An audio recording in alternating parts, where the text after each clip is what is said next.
감별 진단을 연습을 하는 게 사실 한두 달 남은 선생님들한테는 가장 중요할 것 같아요. 실제 임상군을 제대로 만나본 적도 없고 당연히 틀릴 수 있는데 우리 오늘 어떤 얘기 해보기로 했죠, 박쌤? 저희가 지난 편에 이어서 이번엔 수련시험 어떻게 준비하는지 아마 가장 많이 궁금해하실 텐데요. 보통은 필기 1등이 결국 시험 합격하는 사람이다. 그런 얘기가 나올 정도로 우리 필기 시험이 그만큼 중요합니다. 필기는 미리 준비할 수 있잖아요. 그쵸? 그래서 대학원 입학하면서부터 충분히 준비할 수 있기 때문에 먼저 일찍 준비하는 게 좋은 것 같아요. 맞아요. 그러면은 우리 이제 필기 시험을 좀 어떻게 준비했는지 설명을 드릴 텐데 일단 두 가지로 나눠봤습니다, 우리가. 첫 번째로는 이제 올해 10월, 11월에 당장 시험을 볼 선생님들을 위해서 좀 속성 꿀팁들 드릴 거고요. 두 번째로는 이제 올해 당장 치지는 않는데 우리 1년 정도 시간이 남았을 때 수련 시험을 위해서 어떤 준비를 하면 좋을지 이렇게 크게 두 가지로 좀 저희가 오늘 꿀팁을 드리려고 하고요. 저희가 어떻게 했나 좀 되돌아보면요. 저희는 그 초반에 대학원, 임상심리 대학원을 같이 들어갔는데 들어가면서부터 뭐 스터디를 거의 바로 시작했던 것 같아요. 맞아요. 그러면서 뭐 DSM부터 시작해서 조금씩 하나하나 자료를 모아서 나중에도 거의 2년, 3년 내내 방학 때는 항상 스터디를 했던 것 같아요. 맞아요. 어떤 때는 이제 DSM 진단 기준 보고, 어떨 때는 뭐 사례 감별 진단 보고, 뭐 로샤 채점하는 거 스터디도 해보고, 되게 다양하게 해봤는데 그 모든 것들을 차곡차곡 쌓아야지 이제 수련 준비 직전 1년에 좀 많이 잘 활용을 하고 좀 전략적으로 공부를 할 수 있지 않을까 싶습니다. 그리고 올해 수련 시험 준비하는 선생님들한테 몇 가지 드릴 텐데 일단 첫 번째 가장 중요한 게 있습니다. 우리 기출 문제를 확보를 해야 해요. 시험이 어떻게 나오는지 알아야 거기에 맞춰서 어떻게 준비할지도 생각할 수 있잖아요.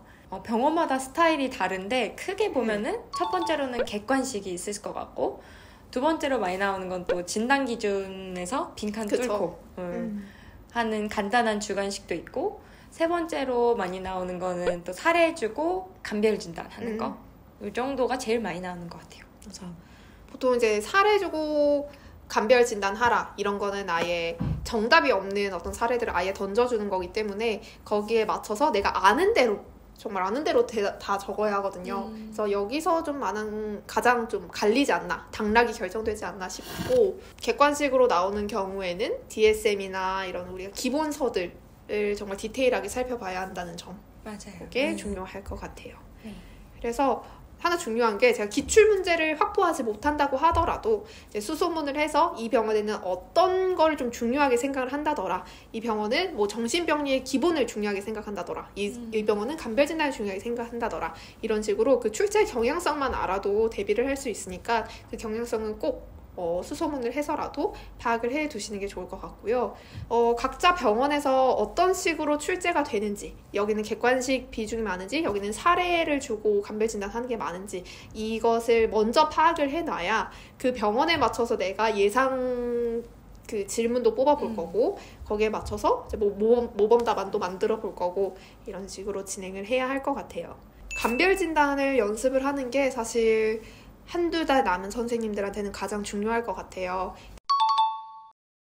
기본적으로 뭐 진단 기준이라든지 뭐 로샤 채점하는 거라든지 이런 거는 다 파악을 하고 있을 거라고 일단 전제를 한 다음에 우리가 딱 이 한두 달 어떻게 바싹 공부를 할 수 있을지 말씀을 드릴 텐데 저희 같은 경우에는 스터디를 만들어서 그 사례 스터디를 아예 만들었죠. 그렇죠. 그 사례 스터디에서 각자 사례를 하나씩 뭐 어떤 책에서든 뭐 실제 그 대학원에서 했던 케이스 컨퍼런스에서 다뤘던 케이스를 가지고 오든 다양하게 사례들을 가지고 와서 이 사례를 감별하는 연습들을 했는데 이때는 주진단 내리기, 뭐 감별 진단 내리기, 그리고 예상되는 치료 계획, 그리고 예상되는 평가 결과 이런 식으로 우리가 좀 공부를 많이 했었어요. 그래서 이 감별 진단 보는 게 저는 병원에서도 병원 시험에서 되게 많이 봤던 유형이기도 하고 좀 큰 배점을 두고 보는 것 같더라고요. 그래서 일반적인 각각의 지식들도 중요하지만 결국은 그걸 통합화하고 좀 조직화해서 얘가 진짜로 와서 어느 정도 감별 진단을 할 수 있는 애인가, 뭐 어느 정도 해석은 할 수 있는 애인가, 이런 걸 보는 거기 때문에 거기에 중점을 두고 마지막에 공부했던 것 같아요. 그렇습니다. 우리가 진단 기준을 되게 중요하게 생각한다라고 했는데 뭐 예를 들어서 양극성 장애에서 뭐 몇 개의 진단 기준이 충족이 돼야 하고 며칠의 기간이 필요하고 이런 것도 당연히 알고 있어야지만 그 당연히 알고 있는 이 지식을 토대로 양극성 장애와 뭐 조현 정동 장애를 어떻게 감별할 것인지 이런 좀 더 상위 추론의 문제를 다루기 때문에 좀 체계적으로 조직화를 하는 훈련들을 계속 연습을 해주셔야 할 것 같아요. 그래서 저희가 자료를 보여드릴 텐데요.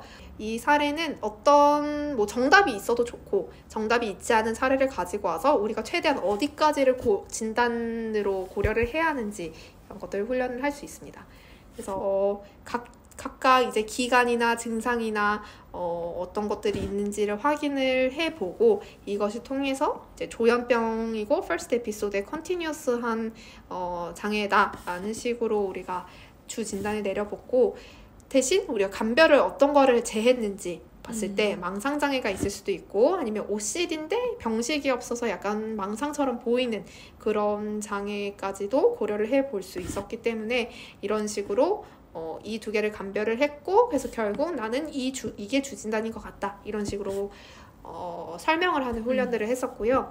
그리고 뭐 만약에 스키조라고 생각을 했을 때 이 스키조를 치료를 하기 위해서 약물 치료가 필요한데 이 약물 치료에서는 안티사이코틱스가 필요하다. 근데 사실 약물을 우리가 디테일하게 알 필요는 없어요. 하지만 적어도 뭐 안티사이코틱스가 어떤 건지 무드 스테빌라이저가 어떤 건지 정도는 좀 파악을 하고 있으면 좋으니까 이런 거를 뭐 리스페리돈 써야 한다, 클로자핀을 써야 한다 이렇게 얘기하면 좀 더 얘 뭘 좀 아는 수련생이다, 뭘 좀 아는 지원자다 이렇게 볼 테니까 이런 식으로 얘기를 해주면 좋을 것 같고 뭐 예후 같은 거는 보통은 책에서 많이 찾아서 썼던 것 같고요.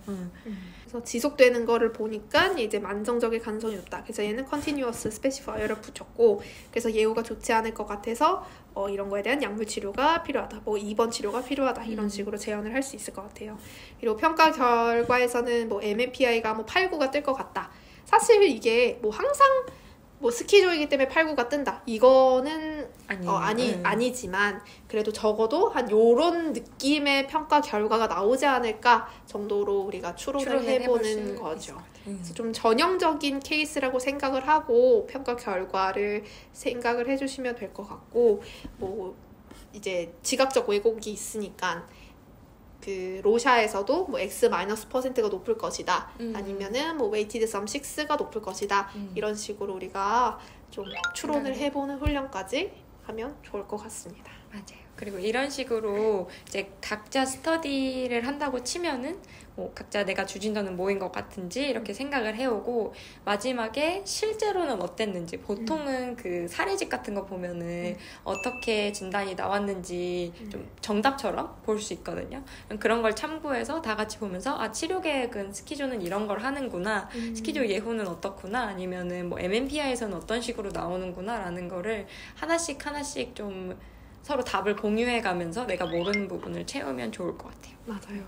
네, 여기 보니까 저도 사실 MMPI 8, 9라고 했는데 전형적으로 뭐 6, 8이라든지 아니면 이 사람이 약간 소마틱한 증상들이 있으니까 1, 8, 8일 정도 또 우리가 생각을 해볼 수 있었을 것 같아요. 이런 식으로 내가 하지 못했던 걸 다른 사람한테 들을 수 있으니까 부족한 부분을 한두 달 안에 되게 빠르게 채우기에는 이 스터디만한 게 없다. 사례 스터디만한 게 없다. 강조드립니다. 사실 저도 굉장히 뭐 수련 지원자잖아요. 실제 임상군을 제대로 만나본 적도 없고 당연히 틀릴 수 있는데 적어도 어떤 로직을 통해서 나만의 결론을 도출했는지를 보여주는 게 중요한 부분이니까 그런 식의 훈련을 해보시는 게 가장 필요할 것 같아요. 사례 스터디만큼 중요한 게 있죠. 어떤 거죠?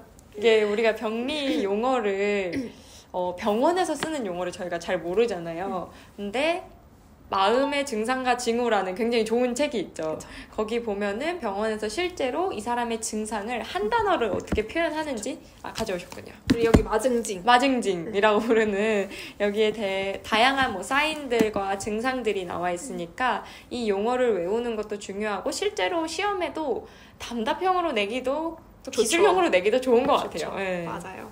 그래서 DSM 맨 뒤에 보면은 기술적 용어 해설 있죠. 그 부분이랑 마음의 증상과 징후 책 용어. 그리고 이게 시놉시스에 나오는 것 같은데 정확하진 않아요. 근데 Signs and Symptoms라는 이제 용어 집이 있는데 이제 그걸 달달달 외우는 게 좋고 단어를 주어졌을 때 그 단어가 무엇인지 쓸 수 있는 거, 그리고 설명이 주어졌을 때 이 설명이 뜻하는 용어가 뭔지를 쓰는 거, 둘 다 연습을 해보시는 게 좋아서 저희 같은 경우에는 늘 빈칸을 뚫어서 문제를 내는 식으로 맞아요. 했고 생각을 해보니까 어떤 엑셀 프로그램을 만들어서 랜덤하게 그 문제들을 출제를 해서 뭐 이렇게 단어가 나오면은 그 단어를 설명을 쓰는 식으로 이렇게도 연습을 했더라고요. 그렇게 나름대로 퀴즈를 보는 식으로 연습을 하면 이 병리 기술 용어 언젠간 또 외우지 않을까 싶습니다. 좋아요. 네. 병원에서 평가만 하는 게 아니라 치료도 하니까 치료도 어느 정도 알아야겠죠. 그 치료는 기본적으로는 뭐 CBT나 액트나 DBT, 뭐 정신역병 중에는 방어기제 요 정도를 기본적으로는 알고 계시면 좋을 것 같고 그 외에는 모든 치료를 다 알기는 어려우니까 한 진단을 기준으로 그 진단에 보통 어떤 치료가 되는지 그런 거를 알면 좋거든요. 예를 들어서 뭐 PTSD에는 우리가 EMDR을 쓰고 뭐 보더라인 PD에는 DBT를 기준으로 하고 뭐 바이폴라 같은 경우에는 뭐죠? 무조건 무드 스테빌라이저 써야 되고 뭐 리튬 데파코드 써야 하고 뭐 심리 치료로는 IPSRT 같은 걸 쓰면 좋다. 이 정도는 기술을 하면 뭘 좀 아는 놈이고 이렇게 이제 얘기를 할 수 있으니까 치료 같은 것도 플러스 알파 개념으로 알아두시면 좋을 것 같아요. 사례를 주고 이 사람의 핵심 신념이 뭐겠냐 이런 것도 질문을 했더라고요. 그래서 이게 그냥 단순히 치료가 아니라 이 치료 안에 있는 그 개념들 뭐 CBT면은 뭐 핵심 신념이 뭔지 자동적 사고가 뭔지 액트면은 액트의 그 6가지 그 개념이 뭔지 이런 것들을 파악을 이제 평가 단계에서 하는 것도 나올 수 있다. 그래서 알아두면 좋다. 이렇게 하면 우리 지금 10월, 11월 바싹 공부해서 필기시험 다들 잘 볼 수 있겠죠? 네. 파이팅 하시고 이 꿀팁 통해서 많은 분들이 성공적인 수련시험 마쳤으면 좋겠습니다.